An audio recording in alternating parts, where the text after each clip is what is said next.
Alrighty, good afternoon. Just kind of picking up where we have left off, and again, the test will be made available tomorrow at noon, and just kind of again, just picking up where we have left off, and we had from the set of problems we were looking into, and we had left off with a radical equation, okay, and I'll mention, okay, I did look into the test, and there will not be any factoring of sums or differences of cubes. And for the radical equations, okay, those will have exclusively one term. So anything that's like two terms in the radical, like the difference of square root terms or the sum of square root terms, they might appear in Alex's homework, but they will not be on the first exam. Just to sort of answer those questions. Now we have again, just from the group, we have in number 90. Okay, so we have an equation that consists of a non-integer exponent, and here we have 10 times w to the 2/3 is equal to 1/10. Okay, so we're looking at solving for w. Okay, so we have 10 times w to the 2/3 is equal to 1/10. And let's say if I get the w to the 2/3 by itself, okay, so if I were to divide by 10,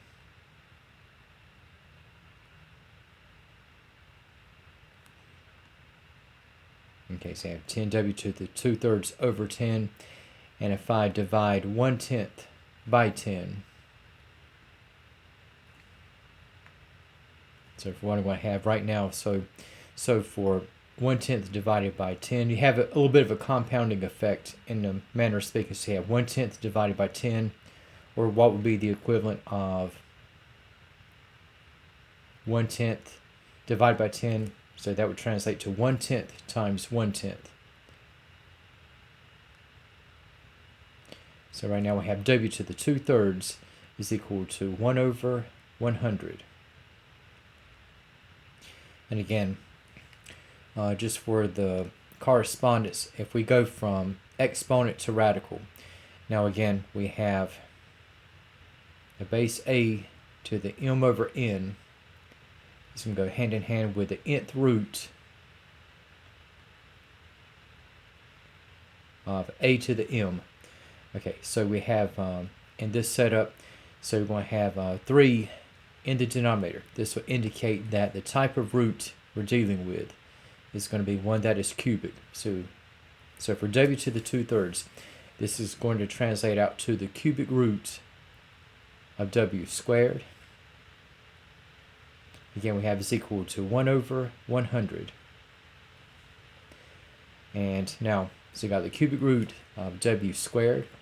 And if I get out of the radical, and I can do this undoing the cubic root by taking both sides and raising to the 3rd power.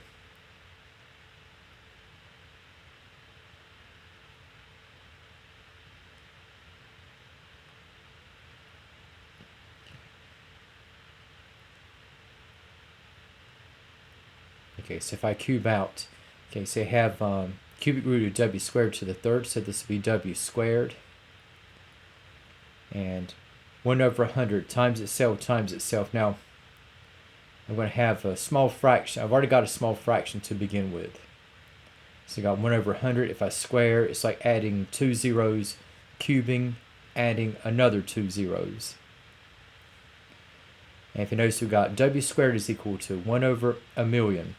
Now from this stage, I can utilize, okay, the square root property of equality. Like if I have x squared is equal to p, x will be plus or minus the square root of p. Now for w squared, if I apply the square root property of equality, so w, as I go from w squared to w to the right, I'm going to have plus or minus the square root of 1 over a million. And the thing about a million is that it is simultaneously a perfect square and a perfect cube. And so for what I'm going to have here, now 1 million is like the cube of 100. And in terms of 1 million, it also happens to be the square of 1,000. So for the reciprocal, okay, so W had plus or minus the square root of 1 over a million. And in the reduction, we have W is going to be equal to plus or minus 1 over 1,000. And so we're going to have for W, we're going to have very small values in the mix with 1 over 1,000 as well as the negative of 1/1000.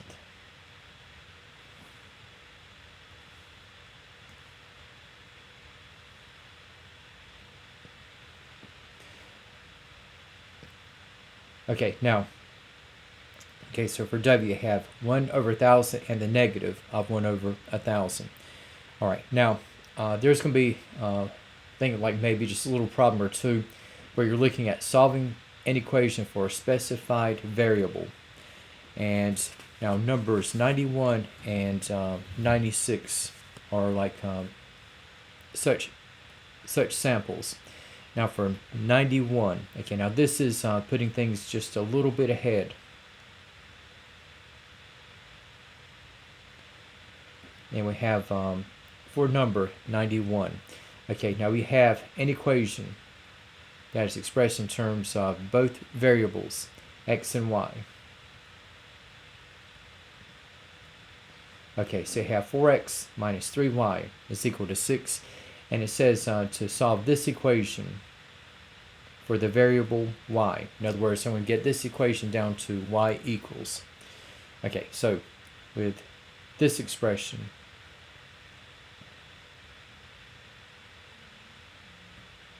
okay, so if I get the y term, which I now have in the form of negative 3y by itself, I can start out by taking 4x away from both sides.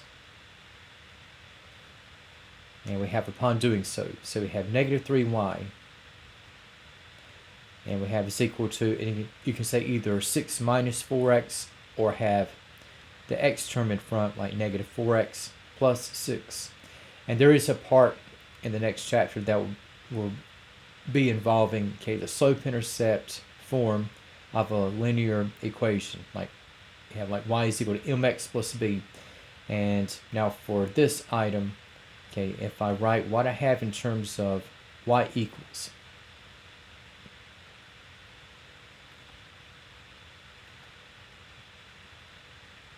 so if I divide both sides of the equation by negative 3,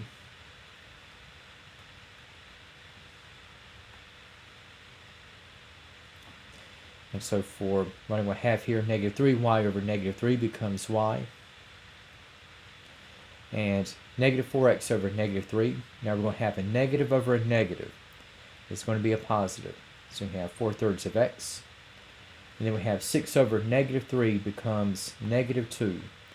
And guess what? I have y by itself, and I have that y is equal to 4/3 of x minus 2. Okay, and so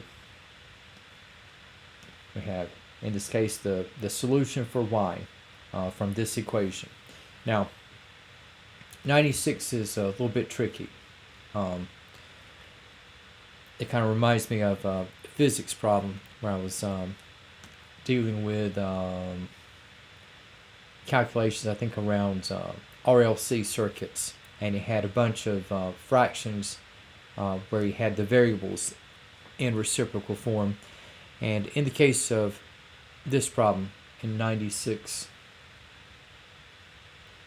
now we have 1 over a is equal to 1 over b plus 1 over c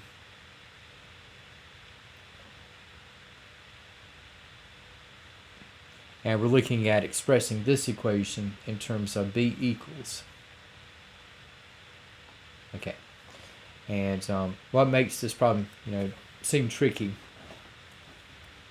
is that it's asking to solve this equation in terms of b equals, but look at where b is. It's a denominator in the second fraction that is put up.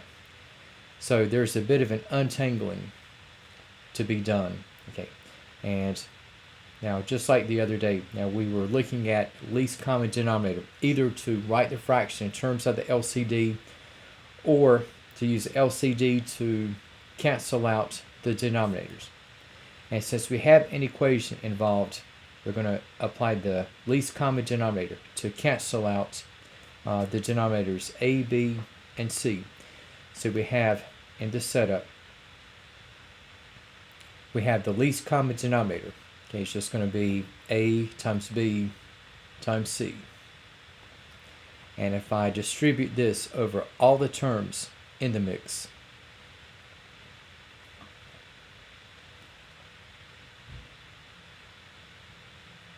okay, so I have ABC times 1 over A, and have equal to ABC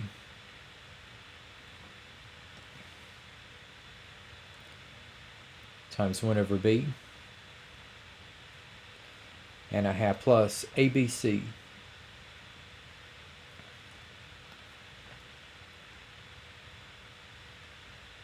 times 1 over C. Okay. Now I'll just copy this step, and now in terms of the dynamics, that will be played out. Okay, so for ABC times 1 over A, we think of this like cross multiplying.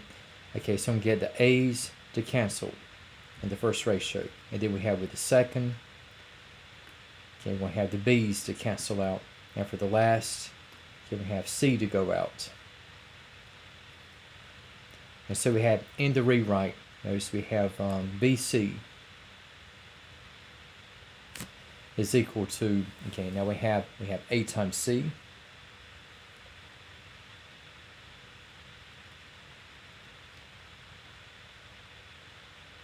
And we have plus A times B.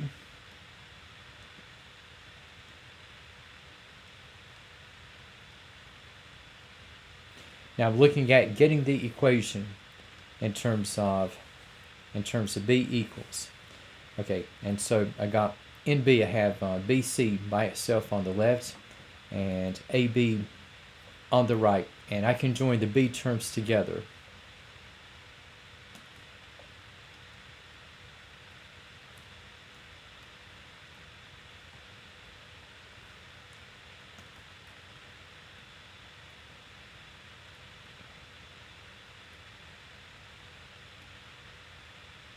Okay, so you have BC minus AB is equal to AC.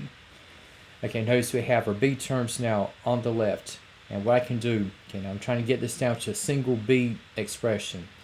So what I can do here, okay, with BC minus AB, okay, we have a common factor with B. And B will go into BC minus AB by the quantity of C minus A. And we have in the follow through. Okay, so if I divide both sides by C minus A,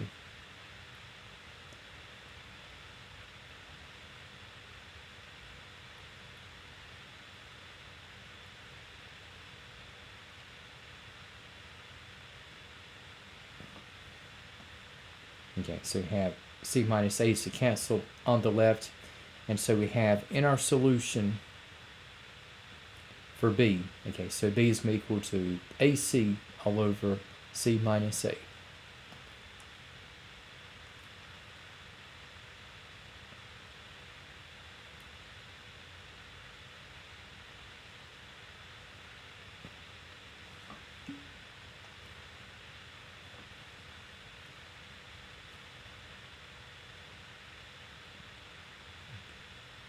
Okay, and now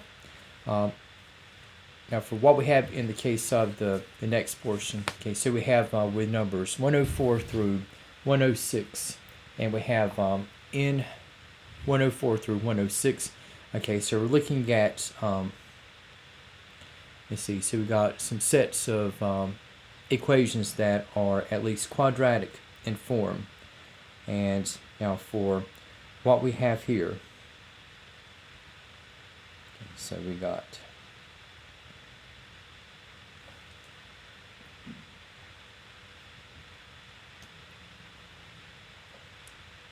so for 104, so you have 10t squared plus 1210 is equal to 0.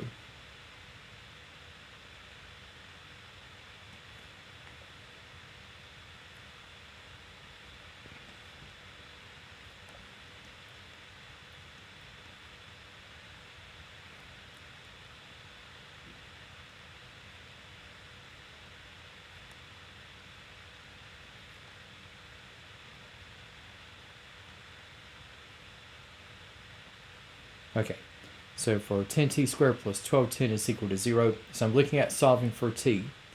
And in this one, I can isolate the t squared term.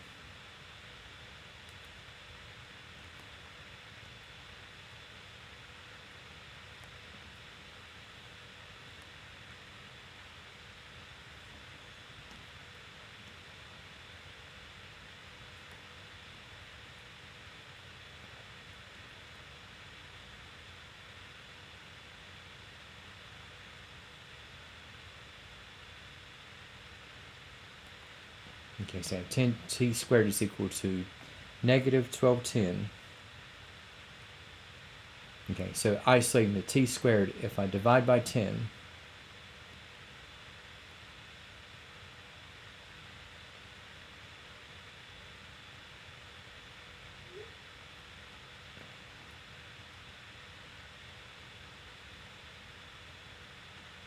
okay, so we're down to t squared is equal to negative 121. Okay, so we have in this particular step, so we have t squared is equal to negative 121.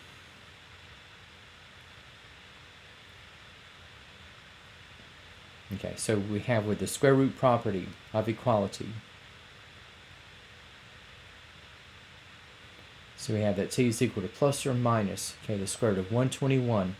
Okay, now, for what is going to arise, we have a couple of complex terms. So we have for t, you have plus or minus the square root of 121 times I.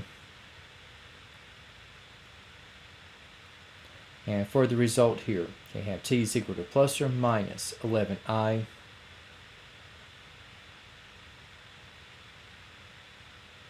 And separating, so we have 11i and negative 11i as the solutions.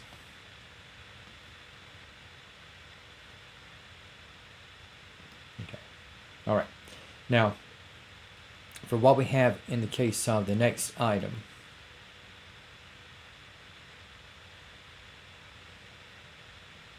for 105.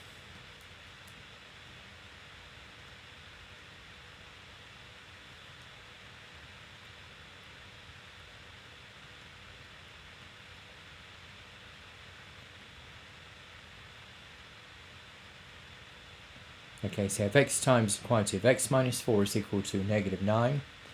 And we have, okay, so just, now again, this looks like a problem where you can utilize the zero product property, but do not set these factors to 0 unless the equation is set equal to 0.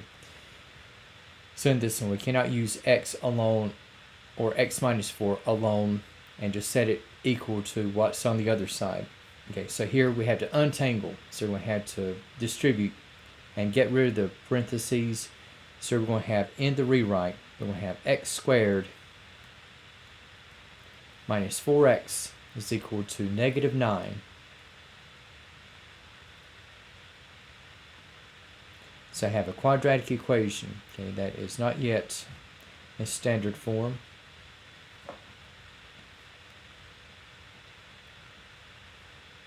So I can add 9, okay, to both sides.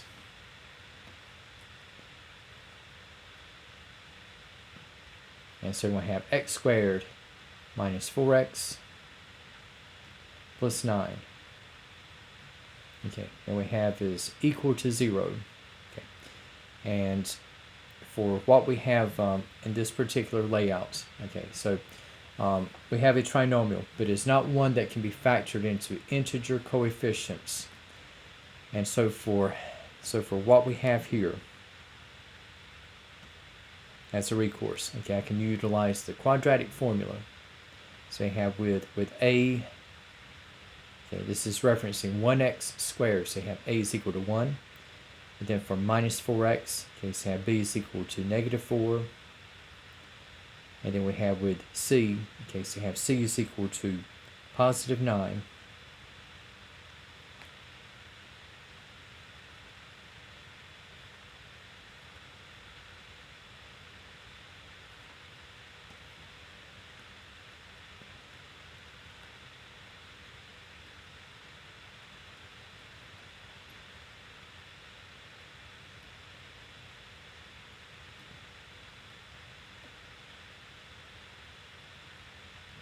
Okay, so you have for x, okay, so you have negative b plus or minus, okay, the square root of b squared minus 4ac all over 2a, so filling in, okay, you have the opposite sign of negative 4 plus or minus, okay, we have the square root, and b squared is going to be the square of negative 4, we have minus 4ac, so we have minus 4 times 1 times 9. We have all over 2a, so we have 2 times 1.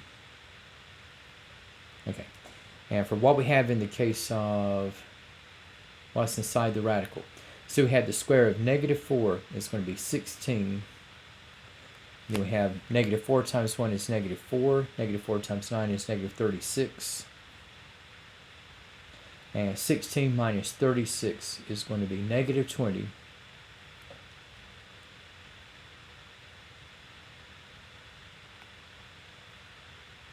Okay, so we have with the square root of 20. Now 20 is not a perfect square, but it is a number whose square root can be reduced. Okay, so for the square root of negative 20, we'll have the square root of 20 times I. And looking at what we have here, the highest perfect square divisible into 20, okay, it's going to be 4.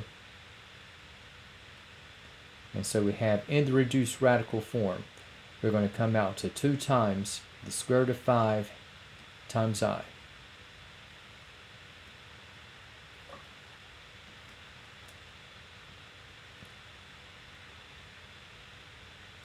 Okay, so we have in the case putting back,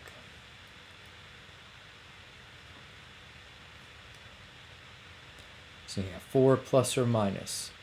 So we have 2 times the square root of 5 times I. You have all over 2.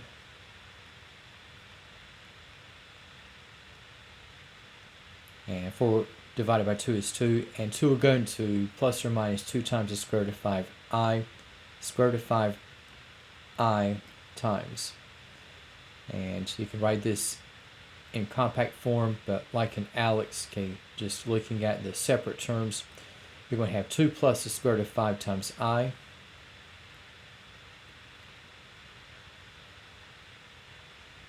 as well as 2 minus the square root of 5 times I.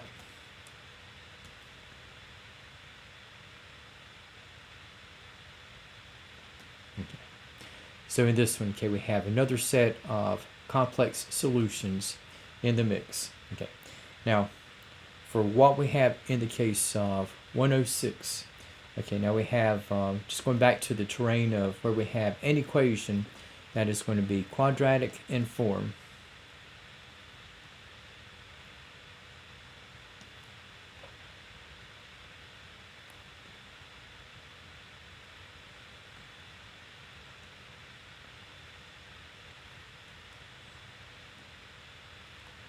Okay, so now we're looking at solving for d, and for this one we have 6 times d to the 2/3 minus 7 times d to the 1/3 minus 3 is equal to 0.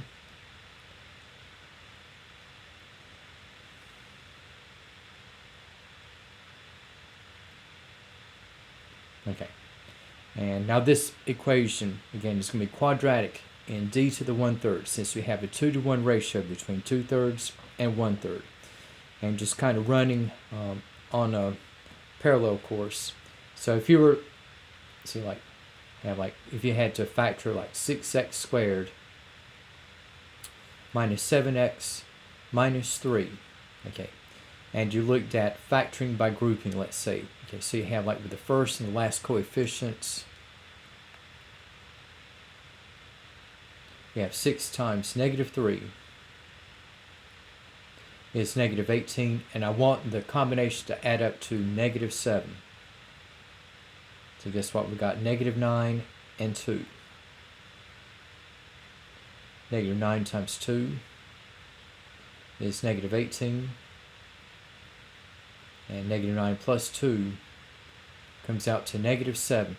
So if I take this combination and split up the minus 7x,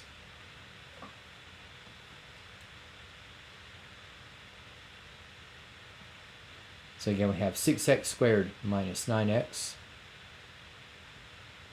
plus 2x minus 3.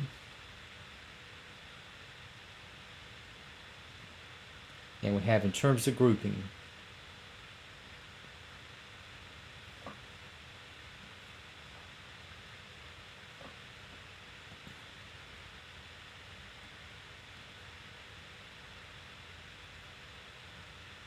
okay, so for 6x squared minus 9x, okay, now the greatest common factor, okay, we have an x term, highest number into both 6 and negative 9, we're going to have 3.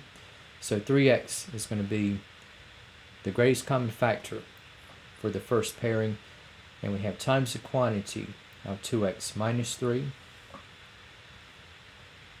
And we've got 1. Greatest common factor of 2x minus 3 is going to be 1. And into 2x minus 3.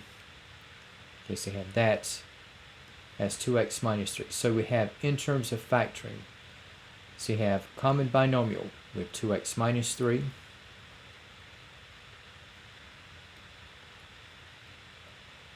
And we have times the quantity of 3x plus 1.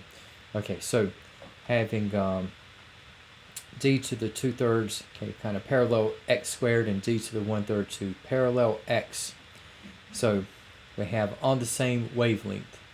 Okay, so we have in the factored form. Okay, so you have like 2 times d to the 1/3 minus 3 times the quantity of 3 times d to the 1/3 plus 1 is equal to 0. Alright, so you have a couple of expressions here, and if I set each of these factors equal to 0,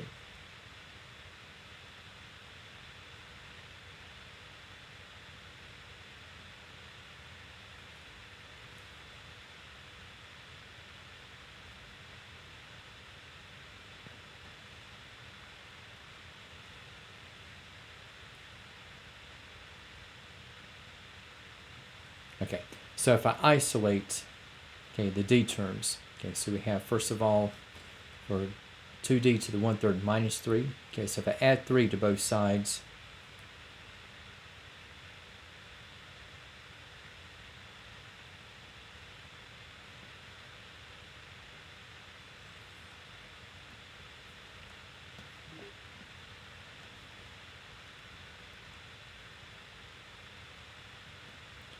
okay, so I have 2d to the 1/3 equal to 3.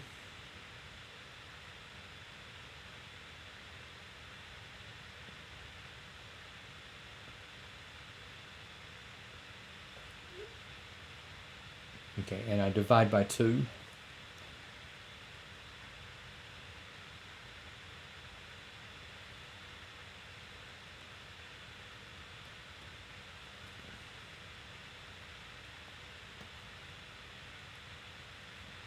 Alright, so we have d to the 1/3 is equal to 3/2.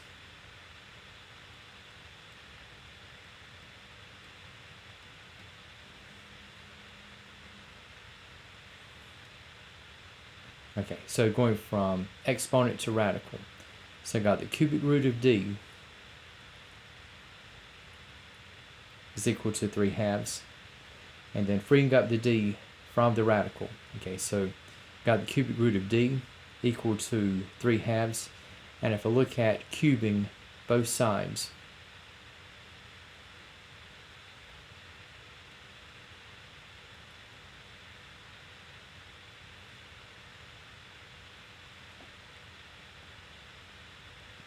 Okay, so you have 3 halves cubed. Okay, so this will come out to 27/8. Okay, now for what we have with the other factor. Okay, so if I take 1 away from both sides,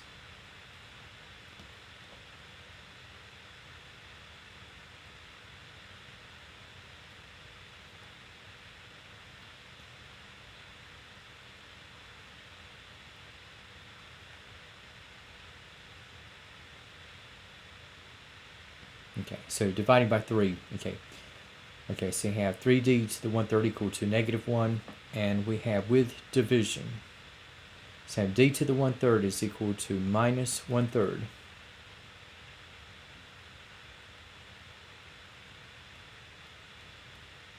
And rewriting as a radical.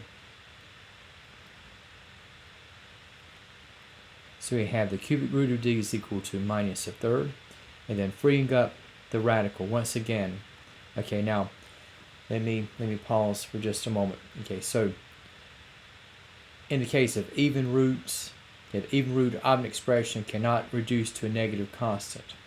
And if I had the square root, or say the 4th root of d, and tried to set it equal to -1/3, there would automatically be no solution. But since I have an odd root in this case, now odd roots of expressions can reduce to negatives. So I can continue. Okay. So with cubing both sides,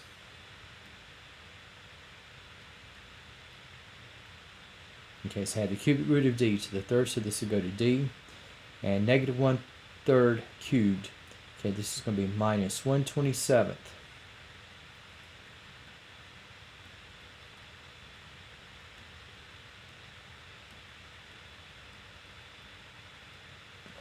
And so we have for d, okay, we have 2 solutions, okay, with 27/8 and also -1/27.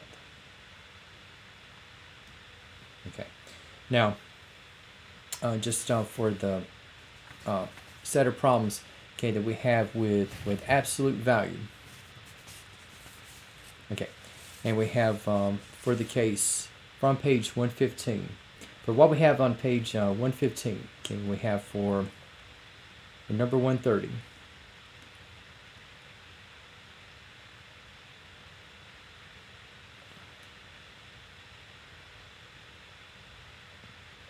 And we have for part A, so we have the absolute value of w plus 2,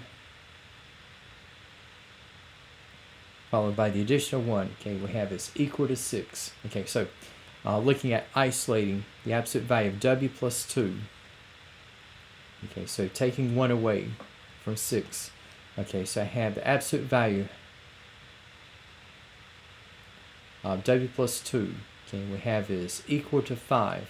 Okay, so we have in the setup, okay, so you have the absolute value of x represented by the absolute value of w plus 2, and we have is equal to k, okay, and k is a non-negative value. Okay, so there will be solutions for w, and okay, so we have with the absolute value equation, okay,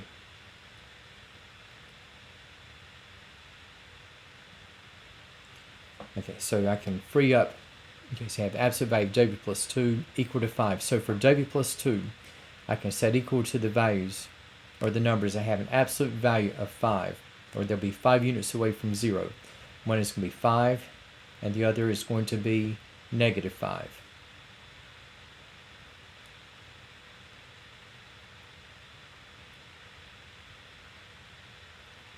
Okay, so if we set up our equations here, so you have w plus 2 is equal to -5, or it could be that w plus 2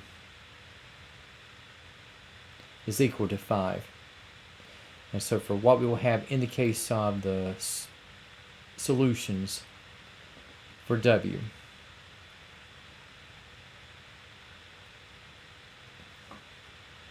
alright, so if I take 2 away,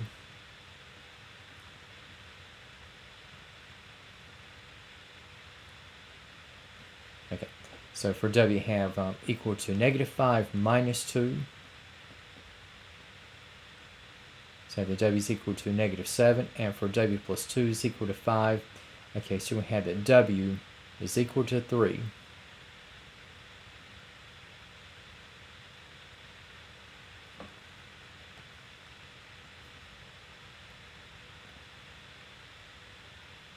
so we're going to have here W is at -7 at the lower end and +3 on the upper. Okay, now looking at going into the absolute value inequality stages. Okay, now we're going to have the same terms. Okay, so you have the absolute value of W plus 2. And we have plus 1. Okay, and we have to be less than 6. And once again, had the same terms, but now instead of an equation, we have the inequality in the form of less than. And again, if we isolate the absolute value of W plus 2,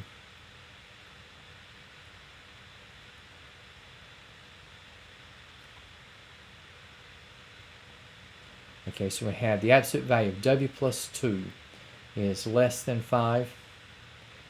And okay, now so we have this form, absolute value of X is less than K. And if the inequality is such that we had the absolute value to be less than or equal to, we're going to have the expression inside the absolute value notation to lie in between, okay, the negative and the positive of K.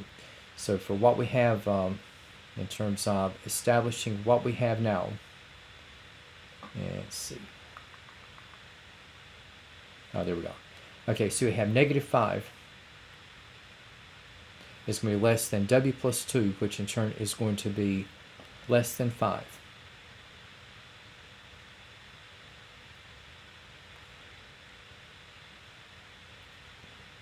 And looking at solving for W,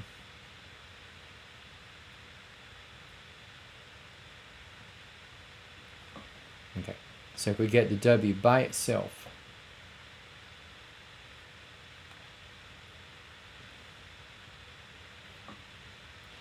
so we have upon subtraction, so we have -5 minus 2 is -7.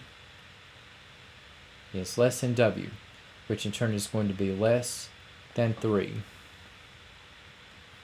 And just looking at it from a number line perspective, again, we have with the numbers -7 and 3.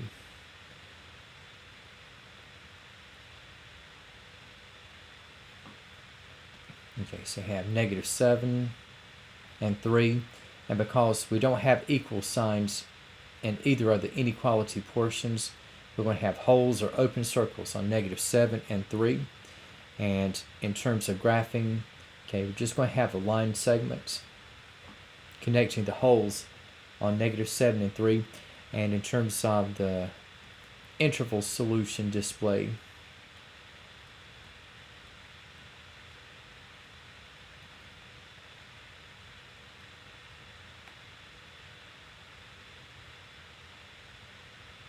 okay, so we're going to have parentheses around -7 and 3.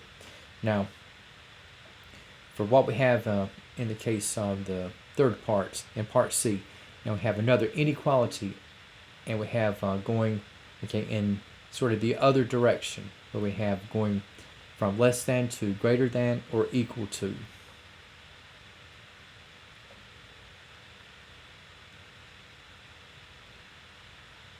Okay, so you have the absolute value of W plus 2, followed by the additional 1 is greater than or equal to 6.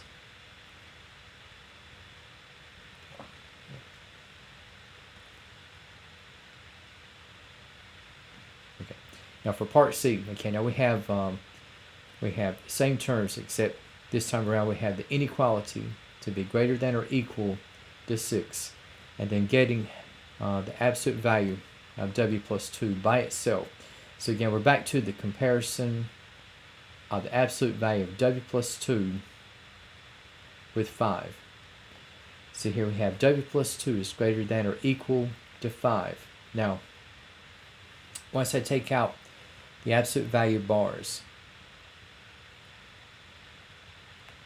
so we have W plus 2, okay, is less than or equal to -5. Okay, so again, if the inequality is less than or equal to, and we have a compound inequality. But if the statement is greater than or equal to, and we're looking at where the expression will either be becoming more negative or more positive. So you have that W plus 2 is either going to be less than or equal to -5, or that W plus 2 is greater than or equal to 5. And so for what we have in the setup, if I isolate the W in the first case, so taking 2 away from both sides, so we're going to have at the lower end, we have that W is less than or equal to -7. And for what we have in the other equation, where we have W plus 2 to be greater than or equal to 5, and if I take 2 away from both sides, and we have that W is greater than or equal to +3. So we have with our outcomes, W is less than or equal to -7, or W is greater than or equal to 3. And so just looking at what we have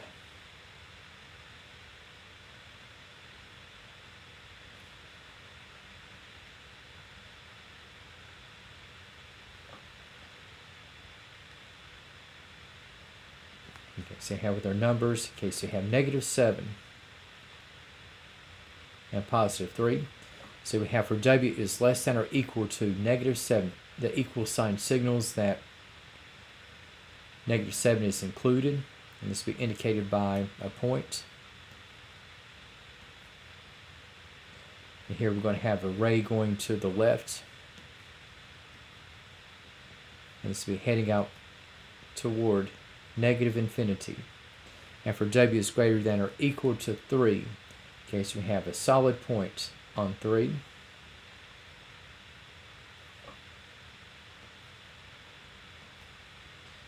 And here we're going to have a ray that's going to go continuously out to the right.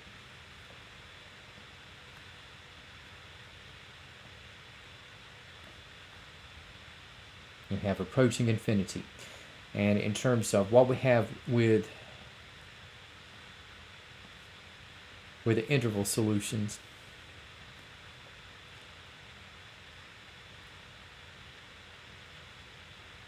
okay, so those are the graphing sections, and for what we have for the interval, so you're going to have two sections. So for W is less than or equal to -7, so I'm going from -infinity and approaching and including -7, and the -7, because it is included, that is going to be in the bracket. And then we have going from and including 3.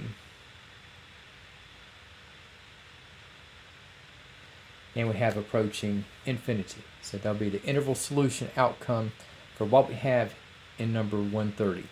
Now, for what we have in the case of 132, now this set of problems, especially once we get into the inequalities, okay, this will have a feel of something that's akin to threading a needle.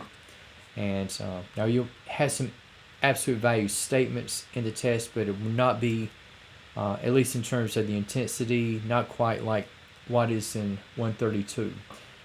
And for what we have here,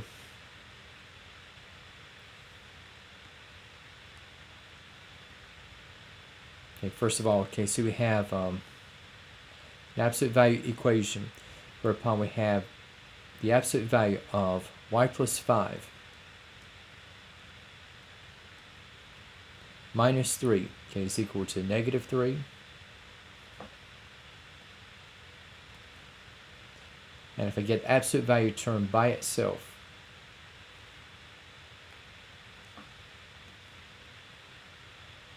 so I'm going to have the absolute value of y plus 5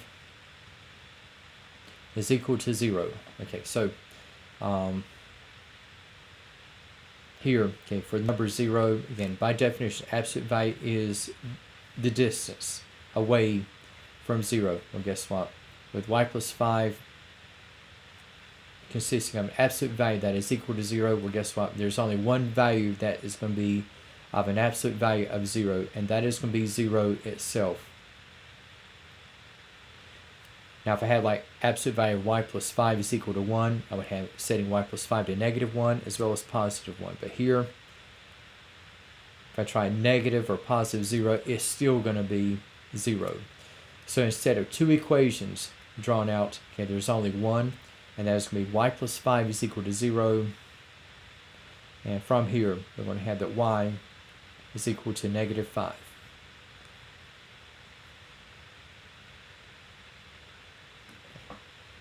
Now, for what we have in the case of part B, now the inequality portions are analytical, to say the least.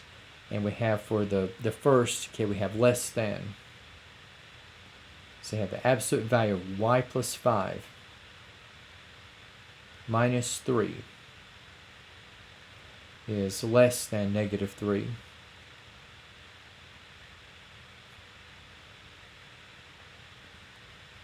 Okay, so again, if I add 3 to both sides,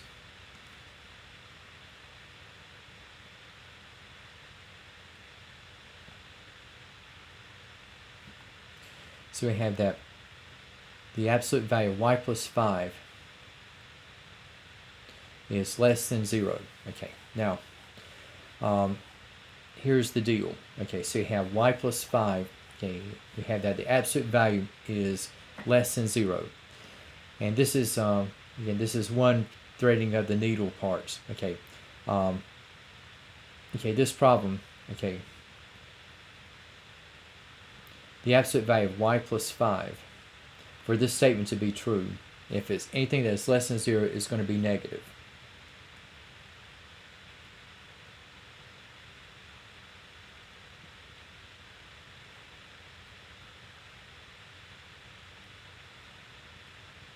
Okay, so the absolute value is required to be negative, which it cannot be.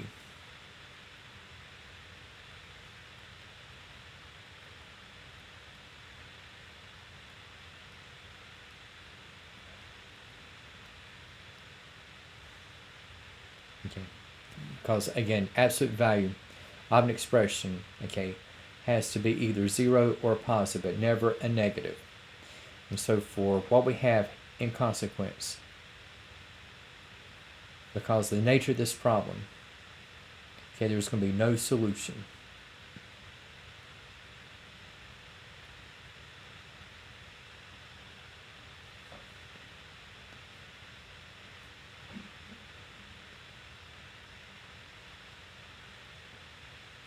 Okay, now we have in C, now we have that absolute value of y plus 5 minus 3 is less than or equal to negative 3. Okay. And if we isolate once again, we have upon adding 3 to both sides,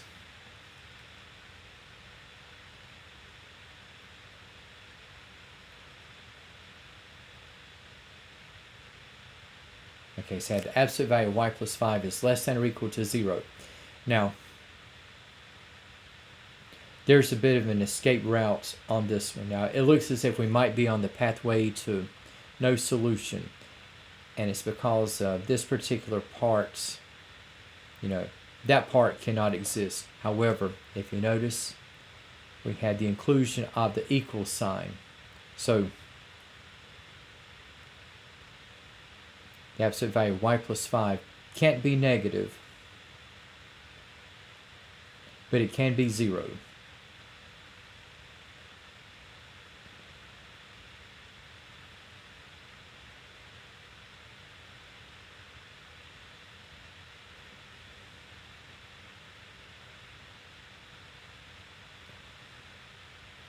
So for that particular filament, okay, so you have absolute value of y plus 5. Now the portion where it is less than 0, non-existent. But where we have equal to 0, so we have essentially part A, the history from part A is going to repeat. So this will come down to y plus 5 is equal to 0. And so, in effect, we're going to have one solution for y. and that is going to be -5.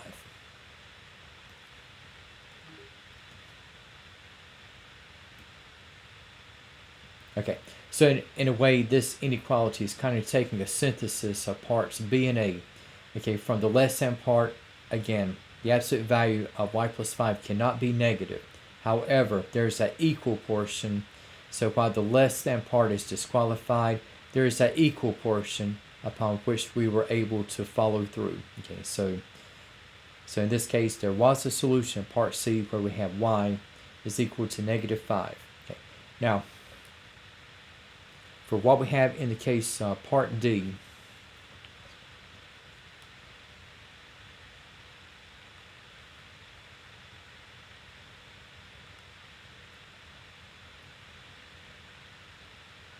so we have the absolute value of y plus 5 minus 3 is greater than -3.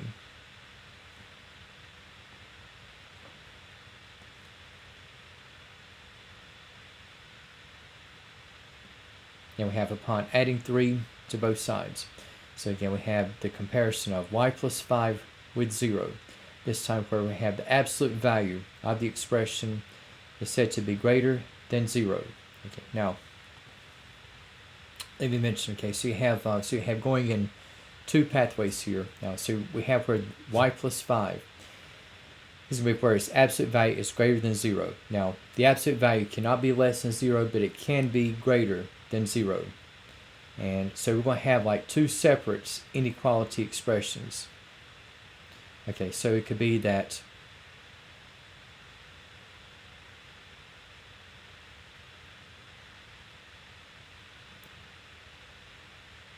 once you take out, now, like the absolute value of a negative is going to be a positive. The absolute value of a positive is a positive. And once we take out the absolute value bars, it could be that y plus 5 might be negative, or y plus 5 might be positive.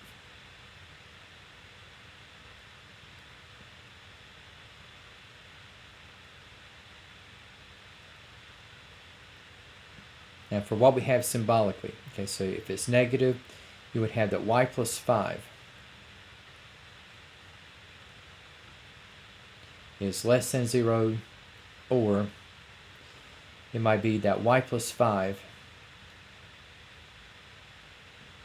is greater than 0.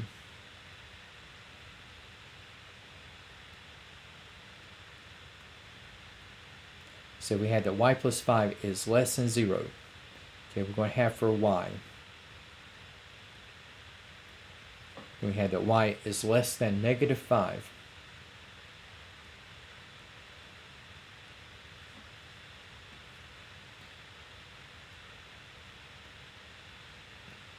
As for y plus 5 greater than 0,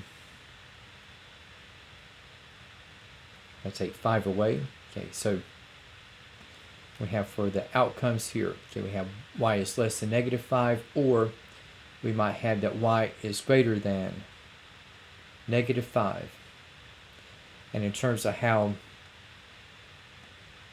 things would appear, okay, so you have one number concerned, and that is the value of -5.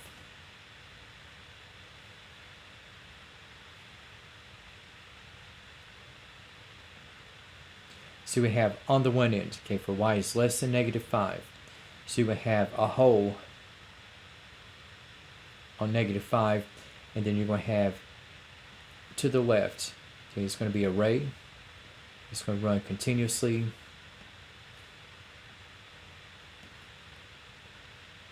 Venturing out toward -infinity. And then we have for y is greater than -5, so we have like a hole on -5.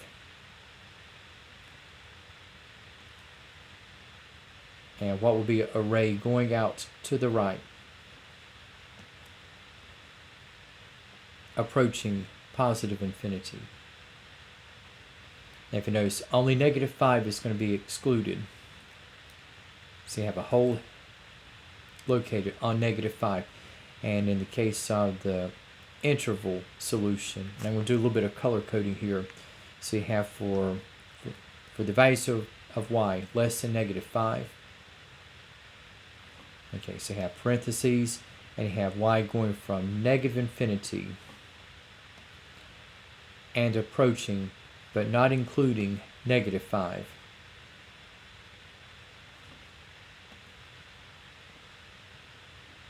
And then we have at the upper end,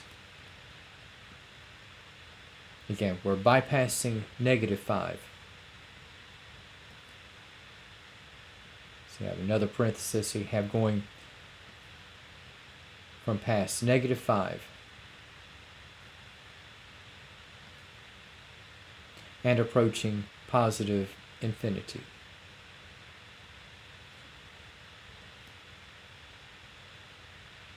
Okay, so you're looking at almost all real numbers, okay, with the exclusion of negative 5. Okay, so you have two halves here. You have less than negative 5 exclusively. Then you have those values, okay, greater than negative 5. Okay, now we really have a bit of needle threading that is going on. Now we have, in the case of part E, we have that the absolute value of y plus 5 minus 3, okay, is greater than or equal to negative 3. Okay, so you have in this, yeah, it's very, yeah, that part, I'll admit, is very analytical. And in fact, in terms of the caliber, again, you'll have absolute value problems, but not quite to that extent. But the purpose of this is that for anybody that might get into eventually Math 271, which is Calculus 1, there are these items like what I refer to, I think they're called like the delta and the epsilon formulas, and this is where you're really looking at separating. Now we have, in the case of part E,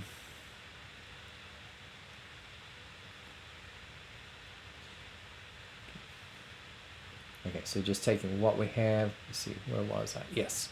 So we have for part E, okay, so you have the absolute value of y minus 5 minus 3 is greater than or equal to negative 3.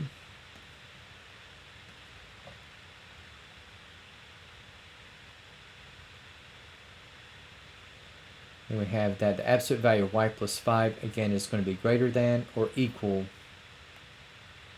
to 0. Okay. And again, so we're going to have, again, just for the inequalities, let me mention. If I have that the absolute value of x is greater than or equal to k, okay, then we're going to have that x is less than or equal to negative k,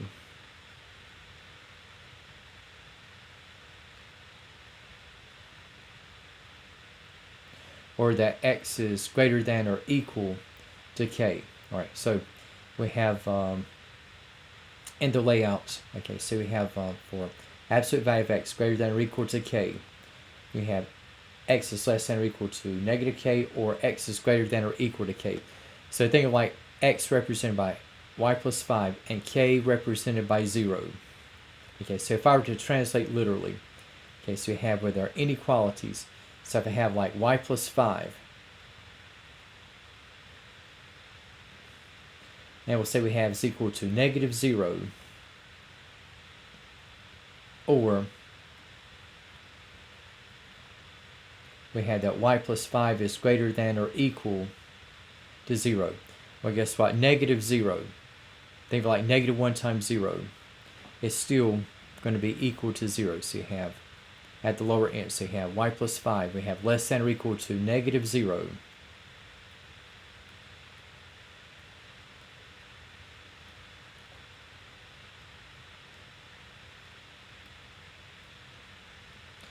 Or we have, again, y plus 5 is greater than or equal to 0.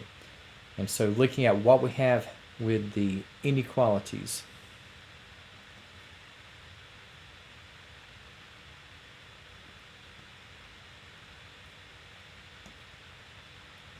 okay, so if I take 5 away from both sides, okay, so I'm going to have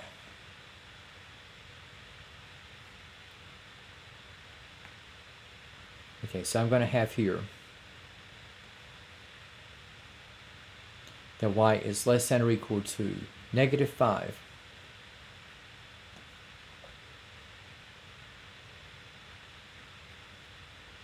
and for y plus 5 greater than or equal to 0.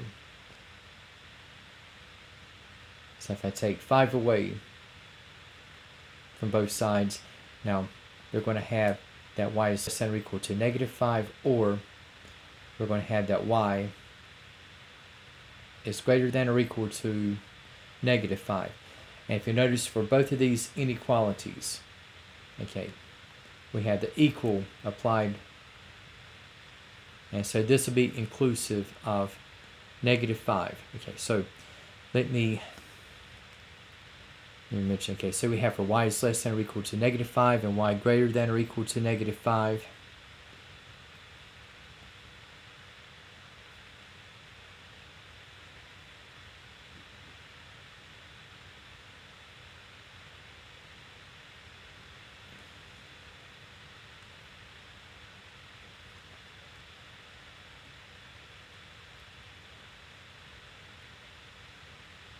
Okay, so we have for the first portion for y is less than or equal to -5. Okay, so I'm going to have, so if I graph this particular portion, so you're going to have a solid point.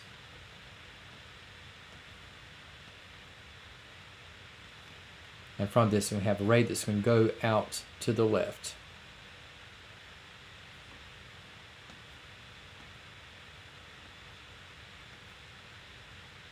Okay, going toward -infinity. Now, for what we have in the case of y is greater than or equal to -5, okay, so again, we have on -5, still want to have a solid point. And from this, I'm going to have a ray that's going to go continuously out to the right.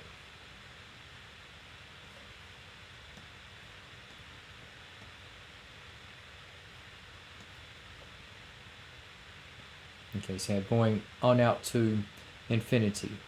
Now, if you notice, everything is pieced together at -5, for we have solid points. And now, for the interval outcome, let me mention, okay, from this statement, standing alone for y is less than or equal to -5,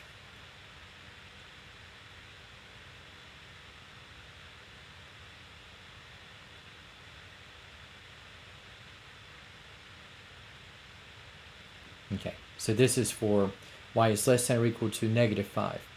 Now for what we have for y is greater than or equal to -5, your interval notation display will be a bracket around -5, and we have going out to infinity. And guess what? I'm going to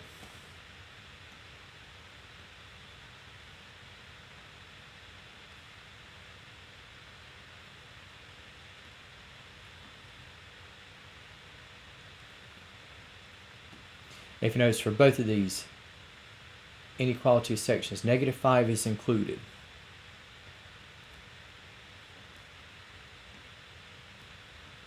I'm just taking what we have here.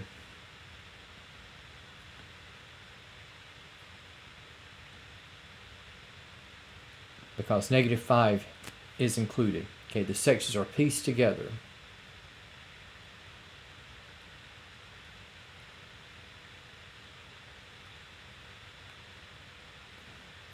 And because of this, your interval outcome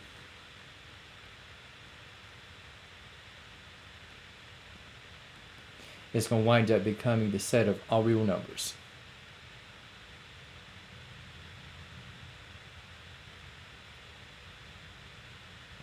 And that'll be your result. And the reason you have set of all real numbers is that -5 was included, and everything else, which was less than and greater than, was included, so you had the set of all real numbers. Whereas in the case of part D, we did not have -5 included in either inequality, so we had those sections were detached from each other. But with the equal sign, think of like the equal sign as the kind of sealing bond that unites the sections together. Okay, And so we're able to have all real numbers in this last part. All right. And now, just a brief mention. Now, the portion, okay, we have for section 1.3. Now, this will not be in your first test. But there is a little part I do want to mention, just kind of giving out as a mini lesson. And this will be somewhat relevant to chapter R. And for what we have in the case of functions,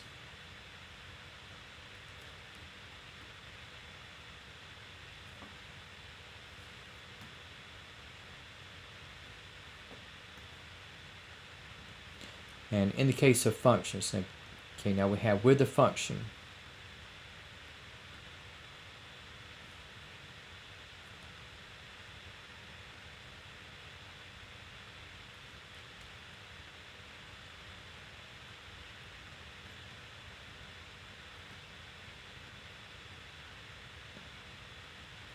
okay, so for each, okay, so for a function, okay, now we're going to have a mathematical relation where in the xy coordinate system,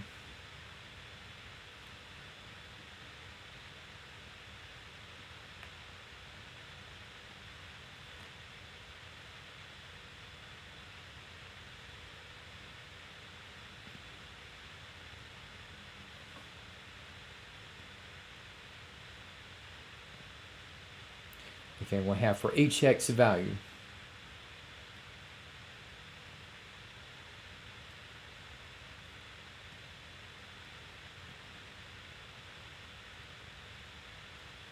for each x value, there is only one corresponding y value.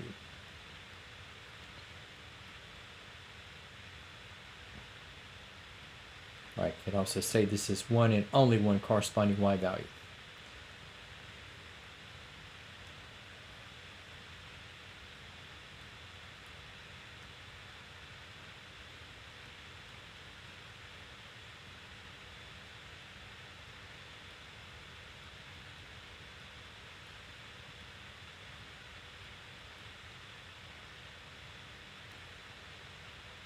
Okay, so for what we have in the case of functions, okay, so we have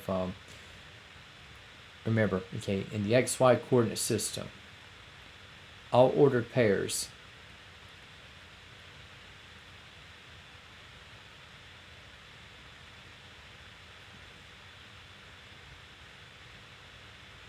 are of the form xy.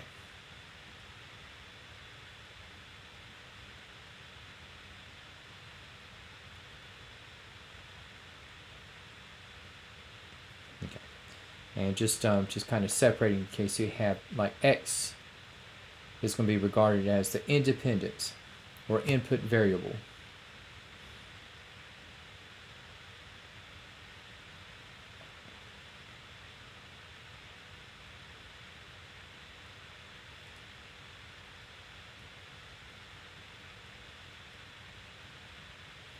And for what we have in the case of y, okay, so y is going to be the dependence.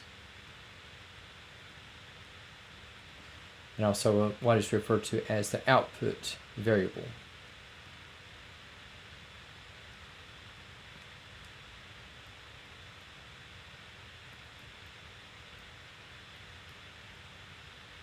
Okay, so in other words, like the size of the output or the outcome is going to be largely contingent upon what is set in place, or in this case, the input.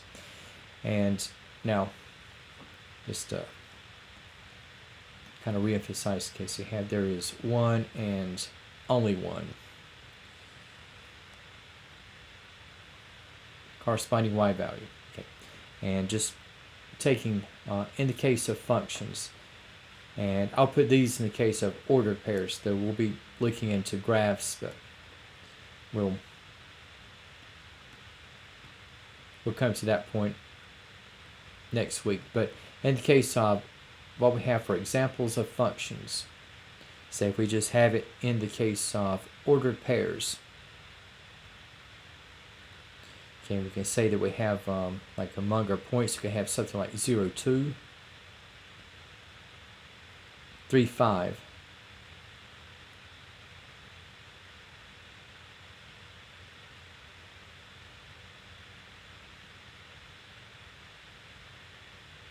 And negative 1, 9. Okay, so here you have with your x values. Okay, so you have 0, 3, and negative 1. Okay, so you have 0 is paired up only with 2, 3 is paired up only with 5, and negative 1 is paired up only with 9.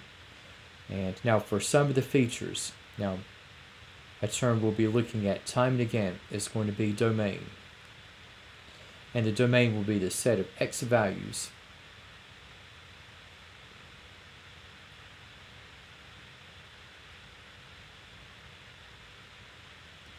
So you have for the domain, you have with your x values, you have 0, 3, and negative 1.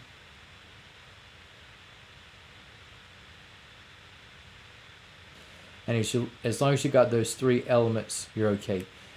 But like in say like the back of many a mathematical textbook, you often see the domain in increasing order. Like your smallest x value is negative 1, followed by 0, and also followed by 3. But if you have like other what they call permutations, like 0, negative 1, 3, 0, 3, negative 1, negative 3, or say 3, 0, negative 1, as long as they're the same elements, you're good to go. And for what we have in the case of the range,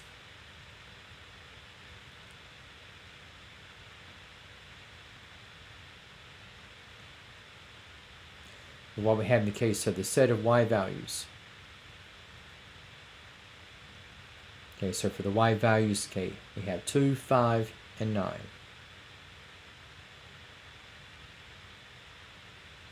Okay, so these three ordered pairs in the set will be an example of functions. Now another case, we could have, say, negative 1, 1, 0, 5, 3, 9, and 4, negative 6.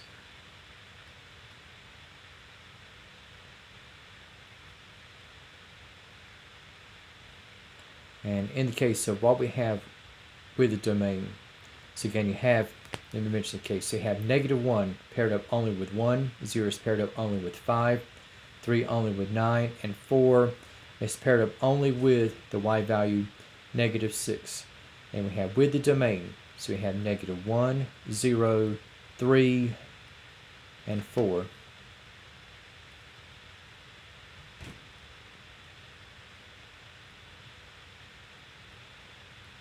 As for the range, okay, so we have with the y value, so we have 1, 5, 9, negative 6. If I were to put this in increasing order, so we have negative 6, 1, 5, and 9.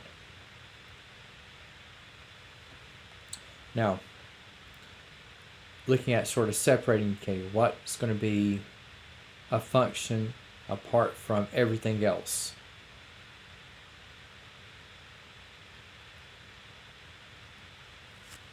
And we'll say that as a first case here. Say if I have negative 1, 1, 3, 4,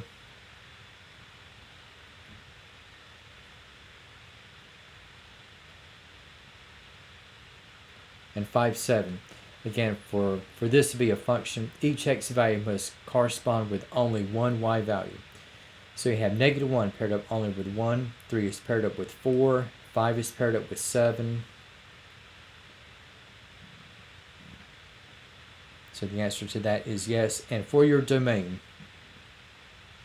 so you have negative 1, 3, and 5. And for what you have in the y values, okay, making up the range, so we're going to have 1, 4, and 7. Okay. So this is a case of a function. And let's say we have a set of ordered pairs. So we have negative 1, 1, we have 3, 4, we have 5, 7 all over again, and we'll say that we have 3, negative 8. Okay, now when we had the first 3 ordered pairs, now we had those to constitute a function. But now what we have with this 4th ordered pair, guess what? Now negative 1 was paired up only with 1, 5 paired up only with 7, and before 3 was paired up only with 4. But now with this added point, guess what? We got 3 paired up with 4, and we also have it paired up with negative 8. So you got the same x, but a different y value. And because of this, anytime you have repetition of an x value and the repeat of the x value ends up with a different y value, okay, you're not going to have a function. And let's say that if you have, so you have 0, 1, you have 1, 1, 2, 1, as well as 3, 1. Okay, so we have here, okay, so we have 0 is an x value, it's paired up only with 1. As an x value, 1 is paired up only with 1. And 2 is paired up only with 1, and 3 is paired up only with 1. So you have, so 0 does not repeat, the 1 as an x does not repeat, 2 does not repeat, and nor does 3. Now for your domain, okay, so again you had the x values of 0, 1, 2, and 3. Now for the range, okay, had the only y value, okay, throughout was 1. So for the range, anytime you have a repeating y value, you only had to put it down one time. So 1 would take care of everything, so you don't have to put it down as 1, 1, 1, and 1.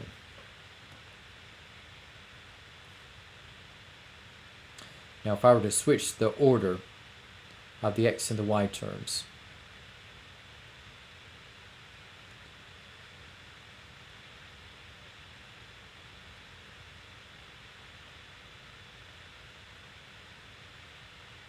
okay, and guess what? So we have with all 4 of these ordered pairs.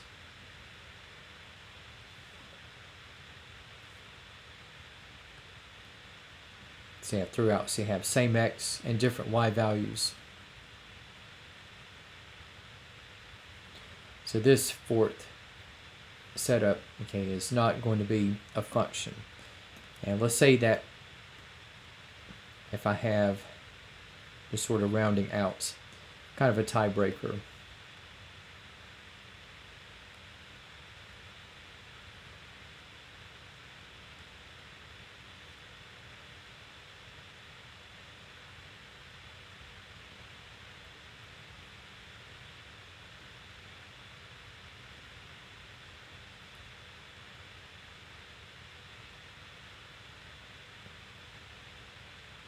Okay, so got 0, 2, 1, 4, 3, 9, 4, 16, and 3, 9. Okay, so you have with the x values, okay, have 0 is paired up only with 2, 1 is paired up with 4, 4 is paired up with 16. Now for 3, it's paired up with 9, and now 3 arises again, and it is still paired up with 9.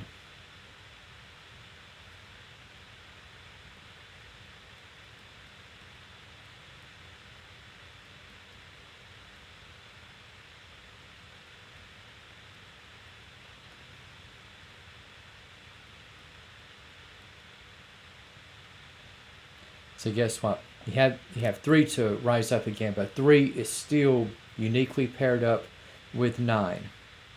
So in this case, you have 0 paired up only with 2, 1 is paired up only with 4, and even though the same point appears twice, we still have that 3 is paired up only with 9, and 4 is paired up only with 16. So this is going to be a function. And we have, in the case of the domain, okay, so we have 0, 1, 3, and 4.